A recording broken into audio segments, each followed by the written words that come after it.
Hi everyone.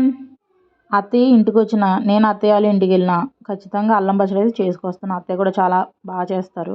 Morning బ్రేక్ఫాస్ట్కి తడుముకు ఒక్కలు లేకుండా చక్కగా అల్లం పచ్చడి వేసుకొని తినేయచ్చు. మరి అల్లం పచ్చడి ఎలా చేసుకొచ్చి వాళ్ళు చూపిస్తాను. 3/4 కేజీ అల్లాన్ని చక్కగా పైన తోలంతా ఒలుచుకొని నీట్గా కడుక్కోవాలి, ఇసుకది లేకుండా.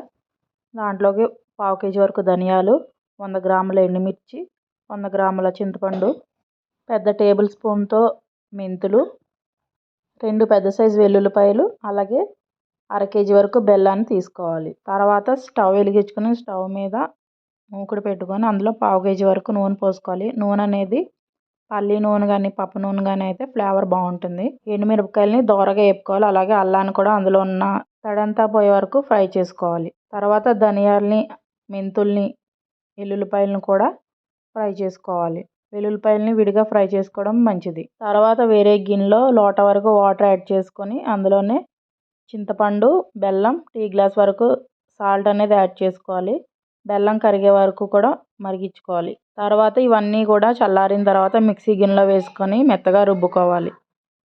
రుబ్బుకున్న తర్వాత కారం కానీ, స్వీట్ కానీ, సాల్ట్ కానీ సరిపోతే యాడ్ చేసుకోవచ్చు.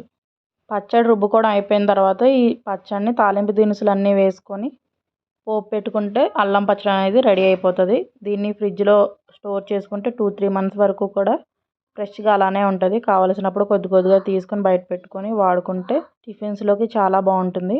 మీరు కూడా ట్రై చేసి మీకు ఎలా కుదిరిందో కామెంట్ బాక్స్లో కామెంట్ చేయండి. అలాగే ఛానల్ని సబ్స్క్రైబ్ చేసుకోండి.